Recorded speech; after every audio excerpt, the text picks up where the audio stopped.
Hey, May Tribe. I just wanted to do a quick video about some of my favorite pens and pencils that I use when I'm art journaling. Um, that's always a big topic among journalers, what works, what doesn't. And some of it is less about what works and more about what you like to use, and also what's available to you. Because I know not everything is readily available to everyone everywhere. But I wanted to go through a few of my personal favorites and share those with you. If you were wondering, maybe it would help you along in your process. Okay, my first is not really a pen so much as it is a pencil. Um, these are Stabilo pencils. They're made to write on just about anything you've got. Paper, glass, metal, anything. It's a really soft tip, and it is water soluble, and it's really great for making marks on a page and then kind of spritzing with water and watching what fades away, washes away, and what stays. It's really interesting. I also like to do it with quick portraits sometimes if I want kind of a watercolor effect. Really fun to use. They do come in more colors than these. Black is my all-time favorite. I do have a white somewhere. I think it's run away from me momentarily, but I do have a white. I have black, yellow, orange, but they do come in more colors than that. Not terribly expensive. I believe I found these on the Dick Blick website, but I've seen them other places. Amazon comes to mind. But if you just type in Stabilo pencil, Stabilo all pencil, Stabilo, all ALL, should find what you're looking for. My next favorite are pens. This is a Uniball Signo pen, my go-to white. Sometimes the ink can be a little finicky coming out of here if it's a long time between uses, but there are ways to get that flowing again, and lots of YouTube tutorials on that, by the way. My newest favorite from Uniball are the Uniball Gel Impact pens, and they come in, and I think my copper is also on the run, but they come in metallics. They're my newest favorite. I believe they come in a 3-pack, or you can buy them individually. There's a gold, a silver, and there's also a copper, although it may be called bronze. They look very similar, but the fluidity with which the ink comes out of these is really awesome.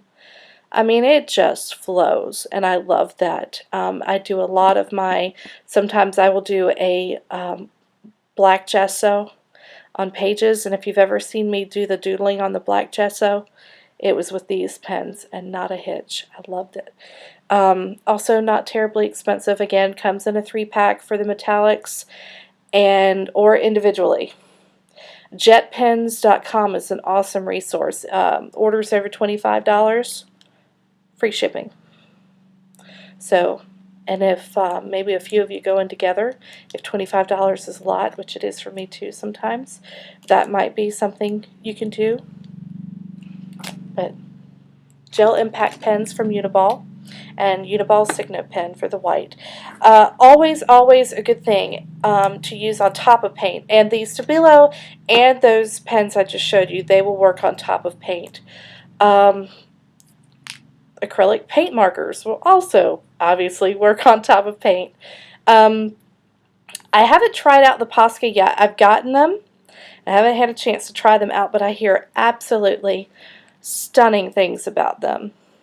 And I've seen them in action with others who have used them, and they're awesome.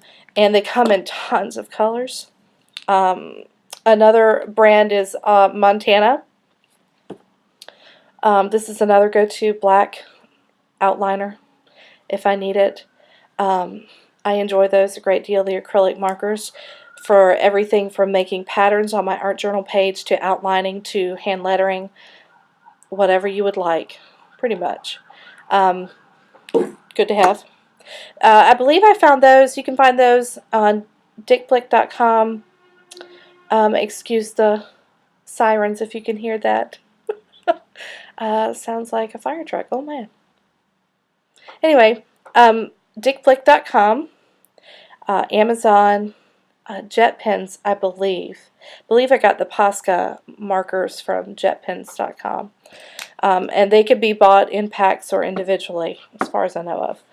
And this is one of the cheaper pens I have, but man, do they write on top of paint like nobody's business. And they used to be, I don't know if anybody remembers this, but I believe her name is Christine Thompson. I'm probably getting that wrong. She's a mixed media artist, and she had her own line called Scarlet Lime, and she had these pens that wrote on top of paint, and they were awesome.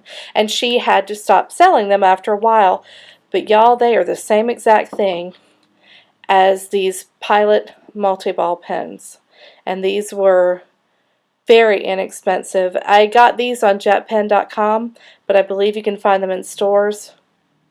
Don't quote me on that. But jetpens.com definitely. I mean, Pilot is a brand that I see a lot of places, so it should be available definitely in the U.S. Outside of the U.S., I cannot say for certain. I'm so sorry, loves. But very good. Come in a wide array of colors. They write like butter on the paint. I love it. Mind you, as long as the paint isn't dripping wet. But if the paint is dry, they will write.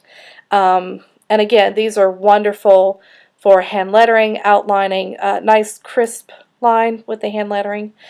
Sometimes when I do lettering with the paint markers, I have to worry about maybe the paint will bubble or not come out quite as consistently as I would like with the fine tip anyway. So I find these are more consistent line, sharper. Very good. And I also have recently, it's not really a pen, it's not really a brush, it's somewhere in between, but oh, the fun you can have with this. This is a water brush that I have, that's not dirty water, I promise you. It's ink. I use India ink, black India ink, and you can open this up and fill the well with the little dropper that comes with the ink. And this unscrews, comes off, drop it in here. Don't want it, you want it full-ish, but not like at full tension there, because you don't want the ink to kind of, you know, you press here a little bit, you don't want the ink to just, that's a technical term, by the way. Don't want it to spurt everywhere on you.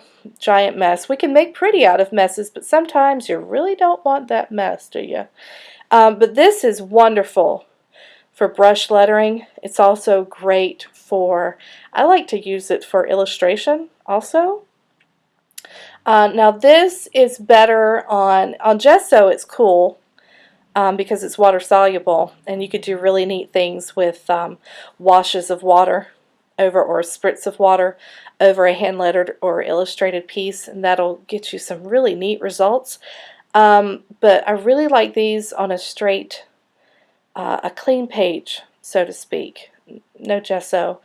Although it'll work, you can do it on top of paint to your heart's content. Just make sure if you're going to do a medium on top of it, you seal it maybe with some Krylon workable fixative. Comes in a spray. Use it in a well-ventilated area outside if you can. And a little dab will do you with that. Don't need to soak your page in it. But it seals it and holds it down so you can continue to work on top of it without having to worry too much about it running everywhere. Workable fixative is where that comes from. So, those are my favorites that I use with art journaling. And I hope that helps. I know I do have some among you who are a little more advanced, and you may not need to know something like this, but I thought it would be a good idea to, you know, not only come together and be inspired together, but to learn. Because sometimes it's frustrating when you sit down to create and express yourself, and because you don't fully understand what medium to use or what works, it makes it hard to complete that creation sometimes, doesn't it? And we don't want you to feel frustrated. I don't want you to feel frustrated. or left wanting for information. So this is a good place to start as far as writing utensils, drawing utensils, markers, and those are my favorites. Although I will say my favorites change from time to time when I discover something new, but so far these are my go-to. When I run out, I usually try to, when I'm able to, reorder and have them on hand. And usually with really good, consistent results. Thanks, y'all, so much. Bye.